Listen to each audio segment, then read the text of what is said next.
Welcome. Well, you are at home with Jim and Joy, and you are an important part of our EWTN family, and we want to wish you all a blessed Christmas season. We are so delighted that you have welcomed us into your home. So this is part 2 of our 2024 year in review. As we reflect on 2024, one truth shines brightly. God's love for his children is unchanging and everlasting. And we have seen incredible efforts to provide aid to those in crisis and in need of healing. So truly the church's mission to be the hands and the feet of Christ in action. So this year, we also celebrated the lives of new saints, canonized by the church as examples of holiness for our time. And these saints remind us that no matter our struggles or circumstances, we are called to live holiness, Amen. United with Christ and one another in faith and in love. So today, we're going to start out by sharing trauma and healing and fellowship with the saints. And on the theme of trauma and healing, we're going to be hearing from Father Ben Cameron. First, Father Cameron is the Father of Mercy. He works tirelessly to help priests gain skills needed to help men and women who are in crisis after choosing an abortion. His book, Healing the Deepest Wounds, is meant to help pastors confront this difficult issue. And then secondly, we're going to hear from Dr. Teresa Burke. Now, Teresa is the foundress of Rachel's Vineyard and Grief to Grace, and she shares with us the ways in which people find healing and community through attending retreats and seeking restoration in Christ. Joy, wonderful guests. Absolutely beautiful shows. The Lord desires to heal the totality of our hurts and of our wounds, mind, body, and soul. Let's watch these profound shows now. Some people grow up and find out that their parent had an abortion, and they can have survivor's guilt. Mm-hmm. How is it I'm alive and one or more of my siblings is not? And so there's a tremendous amount of woundedness in our society, and when people come to understand that, or when the wall breaks down, because the mind puts up walls to protect itself from tremendous pain and from trauma. And when that wall comes tumbling down, and it will at some point, then people need help. And they may be in deep grief. They may be in this grief that is forbidden. Teresa Burke talks about forbidden grief, because a lot of people are like, why are you grieving? You made this decision. You made your bed, sleep in it. And even people who are pro-choice, quote unquote, will say that. Why are you grieving? It was your choice. And but when that wall finally comes down and people need help, who are they going to turn to? Right. They don't go back to Planned Parenthood for help. Mm-hmm. If they turn to anybody, they're going to turn to somebody who is pro-life, somebody who has shown compassion. And so I wanted priests and deacons and lay ministers and people working in church offices and pro-life ministries to have a better understanding of what the wound is and how do we show compassion. How do we reach with the compassionate heart of Christ to those who have these deep wounds and help them along that journey back to wholeness. Because ultimately, that's what our Lord wants. He wants to restore us to a place of wholeness. And some people have never experienced wholeness. Mm-hmm. Some people have experienced so much brokenness from an early age that they don't even know what it is to be healthy. Right. But Christ can bring health. Mm-hmm. But he doesn't usually do it directly without other humans being involved. Wow. He can, but we're called to be his eyes and his ears and his heart and his hands, and to show his compassion and how we meet the people who are hurting, and to walk with them on that journey of healing.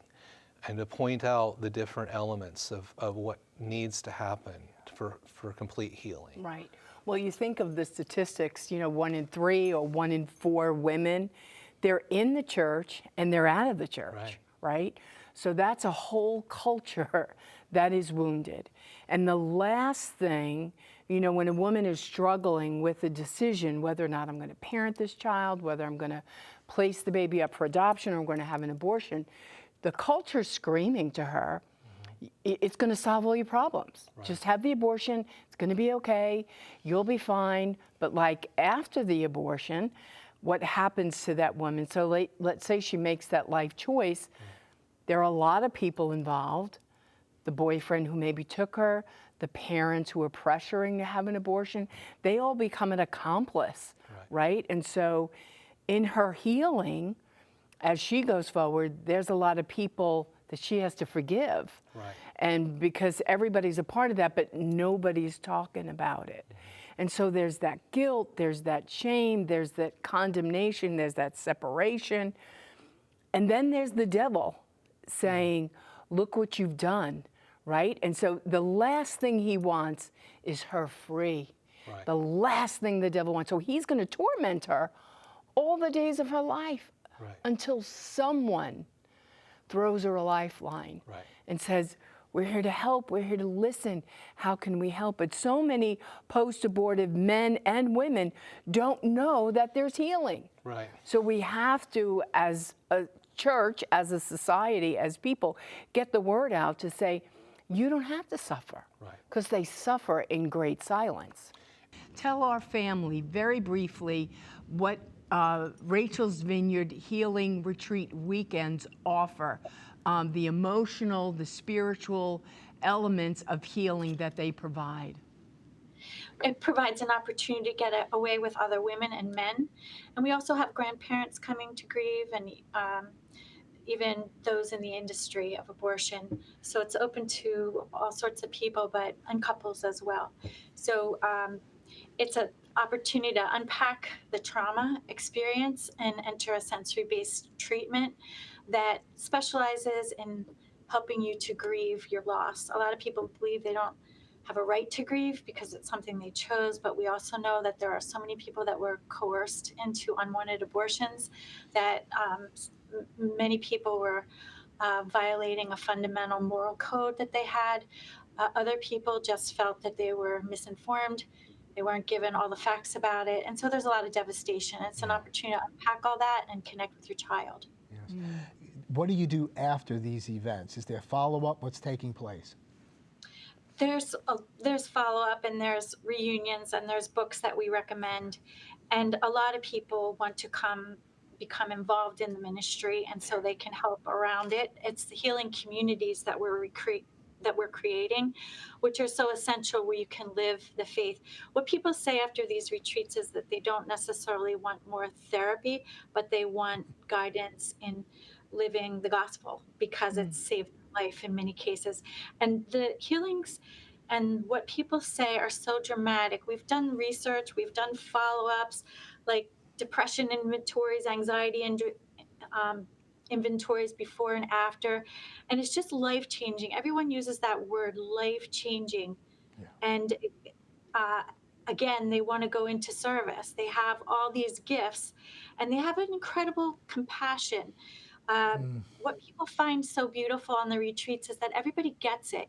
You don't have to explain it the way you might to a clinician. And clinicians can be very helpful with a lot of things, and there's certainly a place for them.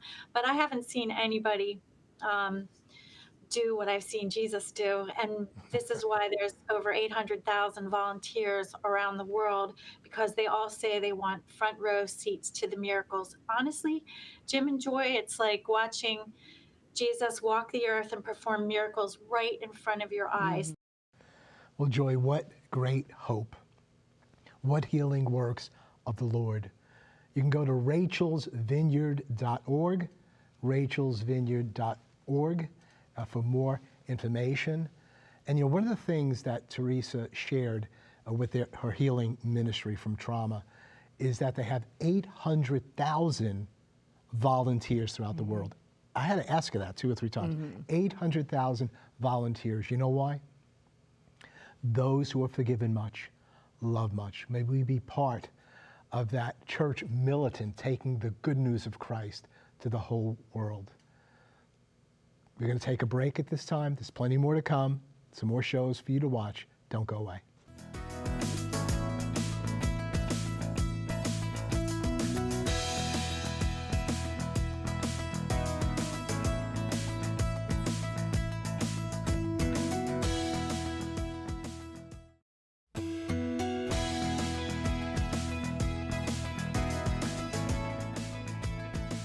Welcome back. Well, we're continuing our review of some of our favorite shows from 2024.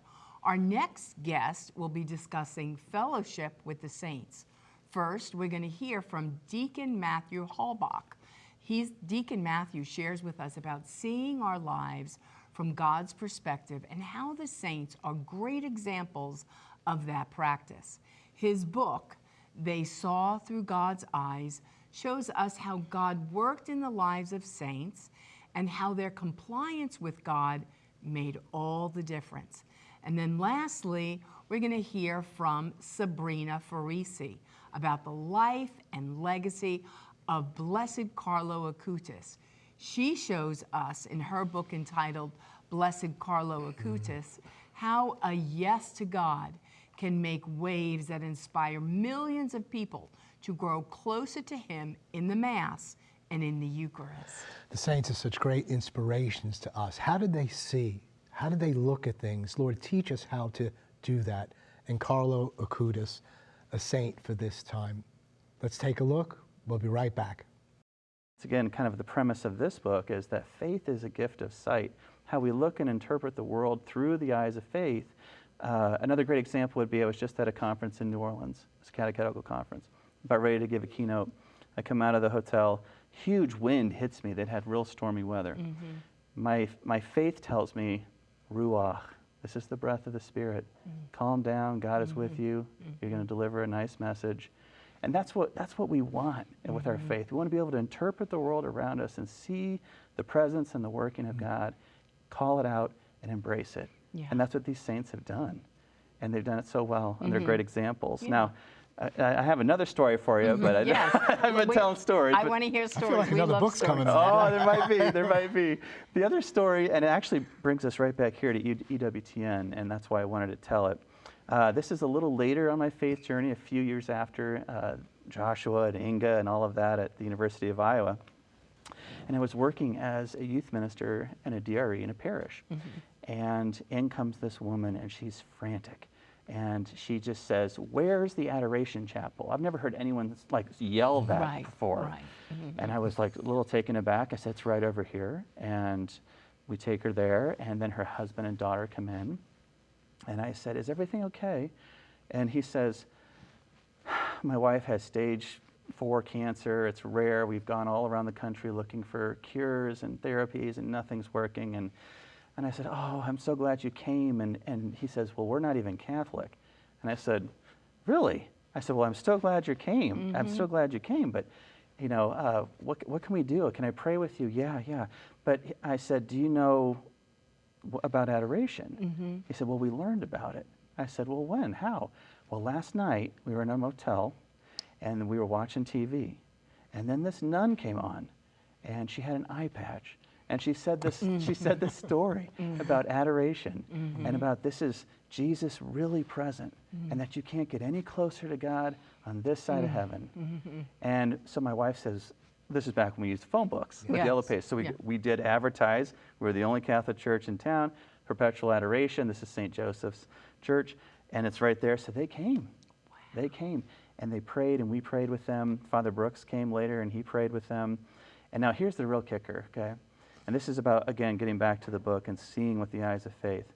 I asked the couple, "What can I pray for?" The husband right away, "A miracle, that my wife's cured." Right. But the wife says, and it's just so interesting, "I want to know what it's like to be in the presence of Jesus. I want to know what that's really like," which is why she's there also Right. at adoration. So we pray and we pray. The next day, early in the morning, Father Brooks gives me a call and says, hey, thank you so much for praying with that family. I wanted you to know that she passed away in the night. Oh my goodness. Now in here, I'm devastated. Right. And I'm thinking, Lord, here's a woman of great faith. She's not even Catholic. She comes to you in adoration. I said, why couldn't you give her the miracle she wanted? I wasn't listening very well, was I? I had my own ideas about what Right. should be happening. Right. I'm seeing my own will, in other words, trying to work itself out, rather than see God's plan. Right. in this And her family. heart cry. And her heart cry. Heart cry was she wanted to know what it was like to be in the presence of Jesus. Maybe she knew sooner than later, I'm going to stand before him. That's Take right. me here now, That's this right. side of heaven, because I will be before him, that That's side right. of heaven. So I wrestled with that in Mass, and this kind of burden, this heaviness stayed with me for a few days until I made that recognition that you just said so well. And I had this kind of image of her in my head as I was praying before Mass started on Sunday. And I saw her, the woman who'd passed, and she had her hands like this, and she's looking at me. And I remember asking God in my head, why is she praying for me? And the answer is yes. And I said, why? She goes, because she's praying because you didn't see the miracle that happened. And then it dawned on me what she had asked for, what her heart cry was. Right. So basically, the thing about Carlo, which is so attractive, is that he was a millennial, and so people can relate to him. Yeah. Teenagers can relate to him, but you know what? Adults, we can relate to him too. So he lived in our times. He had a laptop. He was a computer programmer. He had a flip phone, because in those days they didn't have smartphones, but he had a flip phone. He had a PlayStation. He wore jeans and sneakers. He did the things that we do, and so he's very relatable. He was a very fun kid. He was beloved in his community, in his high school. So, I mean, he was a teenager that was living in our times. Yeah. So that's why people love him so much. But the thing about Carlo is he was living with one foot on earth and one foot in heaven. So on one hand, super normal kid, had a lot of friends. Yeah. He skied, he played soccer, he taught himself the saxophone, but then he was also very religious. So he was known as the super religious kid in his high school. He was also the super computer geek in his high school. And, but even though he was very religious, he was never shunned because he had such an attractive personality. And that's the thing with Carlo, is that when you have faith, it doesn't take away from you, it gives to you. And so everyone loved him. Everyone loved him. He had a lot of friends coming over for play dates, kids who weren't practicing the faith, and yet they were friends with Carlo. He would talk about the faith with them. He never hid it, but he wasn't pushy. Yeah. But he just had this force of attraction, and many kids did come to the faith during his life and afterwards. Well, because his journey was very natural, it was very authentic. Yeah, yeah. And so when he made his first communion at the age of 7, Yeah. from that point on, he made, as a 7-year-old, Yeah. an intentional decision Yeah. to be a daily communicant. Yeah. Now, his parents weren't on his page. It's not like his parents were there and Nope. saying, Carlo, you must come to church. No, That wasn't no. happening. So this is what's so unique about Carlo. Generally, when you read the lives of saints, like Saint Therese of Lisieux, you know, they're born into these very devout families with parents who are super devout. That was not the case with Carlo. So Carlo was the one who brought his parents back to the faith. Antonia, his mother, would say readily that Carlo saved her, because if it wasn't for him, she wouldn't have even begun her spiritual journey. He was the one asking all these questions. He was the one begging to go to Mass every day. So you're right, at the age of 7, he receives his first communion 2 years earlier than normal, because in Italy you get your communion at the age of 9. He had to get special permission. From that day on, he went to Mass every day. And because he was little, he needed someone to take him. So he would say, Mom, can you bring me? Dad, can you bring me? The housekeeper was bringing him, sometimes a babysitter, the grandmother. And the thing is, I have to say something about the Acutis family. They followed him. They had the humility to follow him and to recognize there was something very special. That doesn't always happen. You know, there are other families where the child might be very religious and the parents will make fun of them or whatever. The Acutis family, they saw that Carlo was onto something, and they followed him. Yeah. So very, very beautiful. Yeah. So what Antonia told me is that, you know, she believes in the life of the church. There are certain saints that are given extraordinary graces very young, like Padre Pio, when he was young, could Right. see his guardian angel. Carlo, at a very young age, was extremely aware of the presence of God in his life. He was asking questions. He was asking his parents to bring him into churches. Every time they'd walk by, you know, Italy has a church in every corner. Yeah, yeah. So he would ask them to go inside. He would put flowers in front of the statues of Mary and Jesus.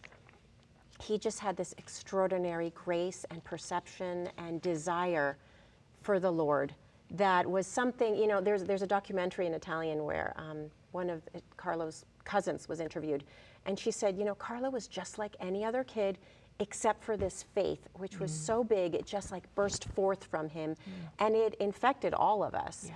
And it was very normal for him, you know, during the summers, he'd be in Assisi with the cousins, and he'd get up and be like, okay, guys, we're going to go to Mass, and then we're going to go walk the dogs, and then we're going to go fly the kites. And we're going to then- make a movie. And yeah, and then he's like, and then we're going to pray the rosary, and everyone's like, okay. You know, and he was such an attractive personality that, you know, some kids who maybe weren't doing this in their own families were like, okay, we'll do it Yeah. because Yeah. it's you. What hope, joy. And we need to grow in our understanding of the communion of the saints and inspirations such as these that we've heard about, especially Carlo Acutis. They saw through God's eyes by Deacon Matthew Halbach. Blessed Carlo Acutis by Sabrina Farisi. Available at EWTNRC.com. It was great to have 2024 with you. We're so looking forward to a new year together. May the best be yet to come. You're an important part of this family. You're never alone. You're always at home with Jim and Joy. Bye now.